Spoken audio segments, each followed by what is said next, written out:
Desde que se creó en 1950 e incluso antes, en la era de los grandes premios, la Fórmula 1 ya ha corrido en decenas de circuitos. Y si multiplicamos eso por el número de variaciones de cada uno, esa cifra rozaría el centenar. Por el cálculo que he visto aquí, son 77 circuitos, pero, por ejemplo, Barcelona tiene media docena de configuraciones diferentes, Marine Course también. Interlagos tiene al menos 3, el antiguo, el nuevo y el nuevo que tuvo una pequeña reforma ahí, cambiaron la Arangina muy ligeramente, así que te das cuenta de que las cosas van cambiando. Spa-Francorchamps, por ejemplo, no tiene solo el de 14 kilómetros y el actual. El actual ya ha tenido varios cambios, unos 3 o 4 trazados diferentes en la Bus Stop y demás. Una locura. Y así, a lo largo del tiempo, ya hemos visto circuitos muy poco inspirados y que muchas veces albergaron la Fórmula 1 por razones que solo el dinero, y únicamente el dinero, pueden explicar. Por eso hice una lista de 10 de esos lamentables y necesitas conocerlos.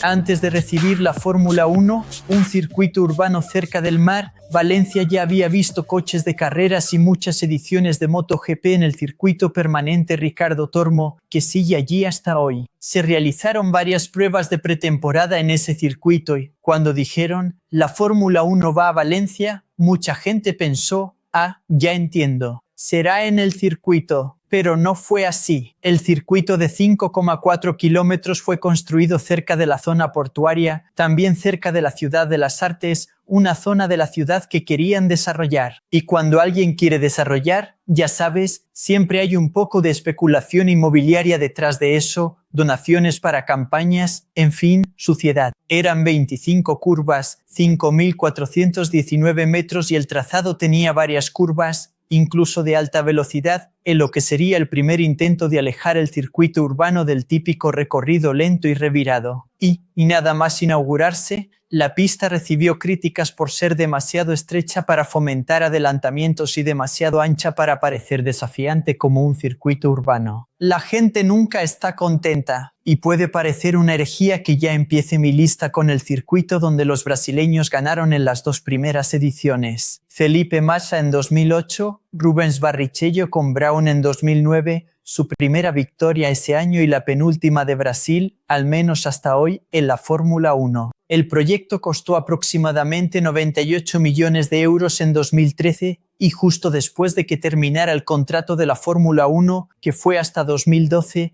denuncias de corrupción llevaron a algunas figuras locales a la cárcel. He estado en Valencia, esa zona está abandonada, ni siquiera se puede llegar bien y tengo un amigo querido que vive por allí. Un abrazo para Paulo que me dice, este tema es una broma en la ciudad, como alguna obra que nunca se terminó ahí en tu ciudad y algunas también aquí en la mía. Mejor no decir nada para no ganarme enemigos gratis. Aprobado, aprobado. La verdad es que el circuito nunca ofreció grandes carreras y quizá el momento más notable y notorio fue aquel casi looping de Mark Webber chocando contra un cartel en 2010. ¿Te acuerdas?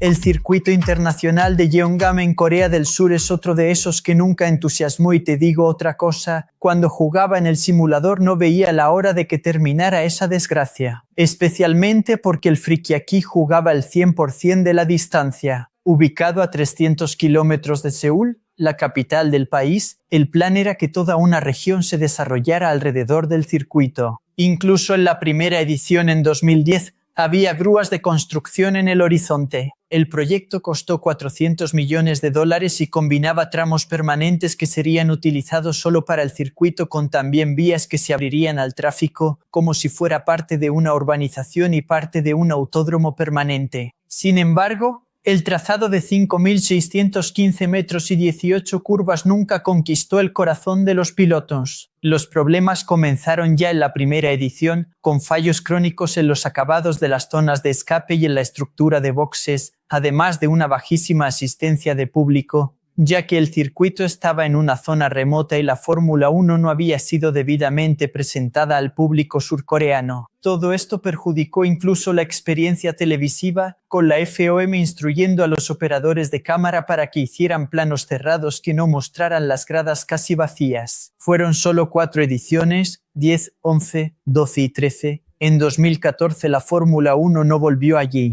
Bernie Ecclestone seguramente se embolsó una buena cantidad de dinero y hoy el circuito está abandonado. El circuito de Sochi es considerado por muchos aficionados de la Fórmula 1 como el peor circuito en el que la categoría ha puesto los pies o los neumáticos hasta hoy. Quizá la única persona que no esté de acuerdo con eso sea Valtteri Bottas, que solía ir muy bien allí. El circuito fue construido alrededor del Parque Olímpico de Sochi, que acogió los Juegos Olímpicos de Invierno de 2014 y con 5.848 metros nunca logró superar fallos fundamentales de diseño. Diseño en el sentido de crear un circuito con algo de personalidad, de alma, con rectas larguísimas, varias curvas de 90 grados en secciones extenuantemente lentas y partes en las que el aire sucio tenía un efecto devastador en la posibilidad de que alguien siguiera a otro para intentar un adelantamiento. El circuito tenía una curva, la curva 2, descrita por George Russell como la peor de todo el calendario. ¿Cuál es la 2? Déjame ver.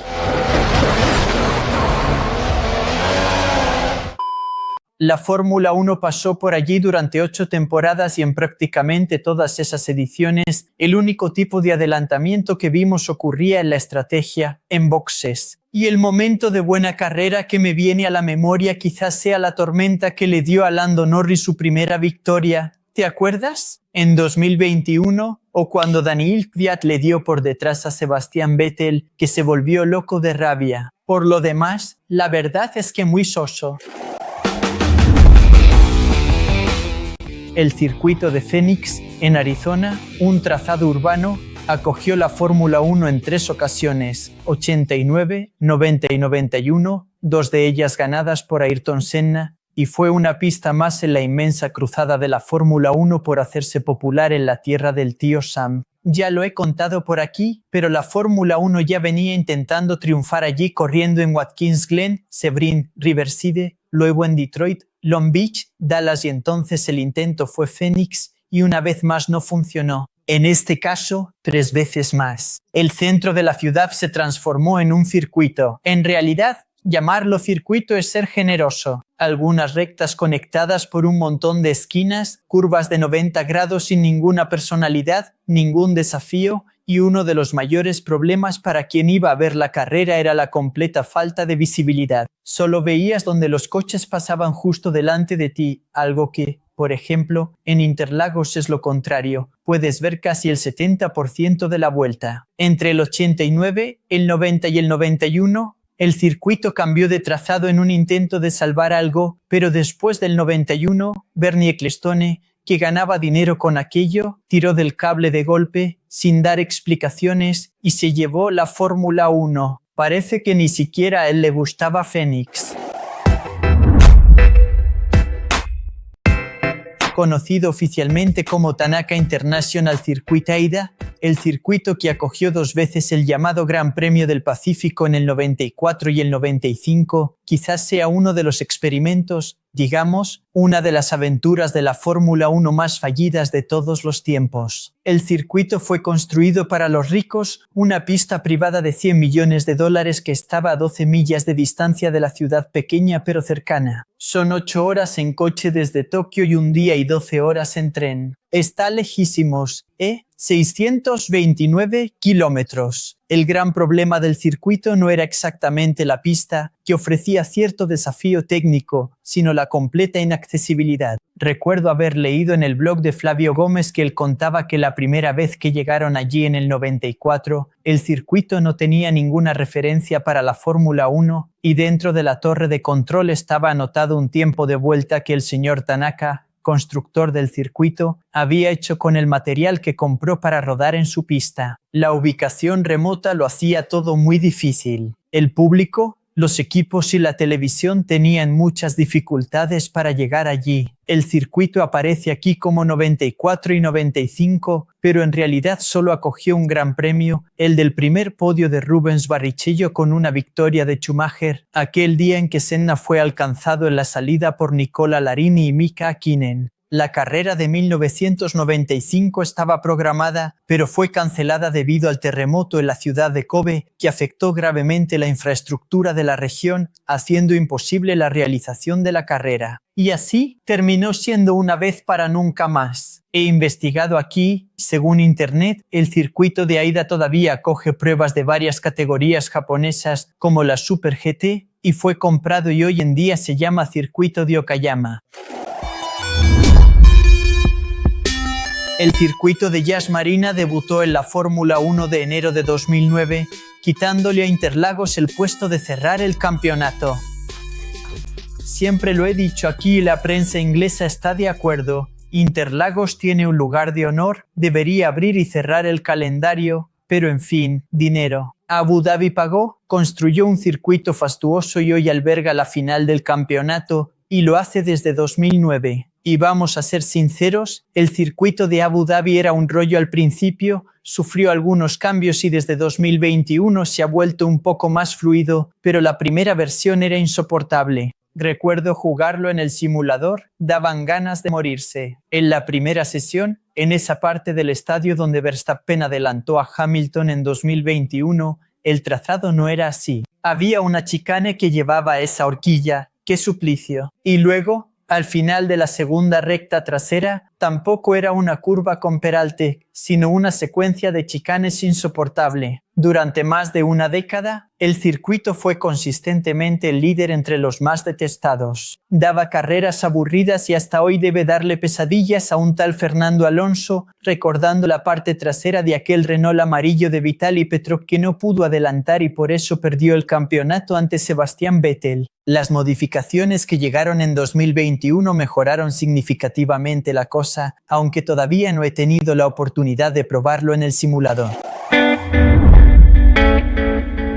El circuito del Jarama, que lleva el nombre de un río que pasa por la región en las afueras de Madrid, recibió de forma continua la Fórmula 1 durante 14 temporadas seguidas entre el 68 y el 81. Y a pesar de haber durado tanto tiempo, es recordado por la gente que ya seguía la Fórmula 1 en aquella época por ofrecer carreras aburridas. El trazado tenía 3.404 metros y 13 curvas, y quizá estuviera más adecuado para una categoría nacional de esas que corren aquí en Brasil, Turismo 1.4 y demás, siendo algo corto y estrecho para la Fórmula 1, incluso para la Fórmula 1 de aquel principio de los años 80. Así, se caracterizaba por ser una pista trabada, como ese partido de Libertadores fuera de casa, 1-0, muy peleado, en el que no pasa nada si el balón no corre. ¿Sabes a lo que me refiero? Por eso, la posición de salida, como en un circuito urbano, tenía una importancia desproporcionada para el resultado. Los problemas de infraestructura, ya para aquella Fórmula 1, al inicio de su profesionalización, eran escandalosos, ofreciendo a quienes trabajaban, a quienes pilotaban y a quienes iban a disfrutar de una carrera que todo el mundo deseaba que terminara cuanto antes. El recuerdo más memorable que hay de allí es precisamente de la última edición, en 1981, en la que Gilles Villeneuve, justamente por el trazado tan revirado, logró una victoria heroica defendiendo el liderato durante 68 vueltas en las que nadie consiguió adelantarle.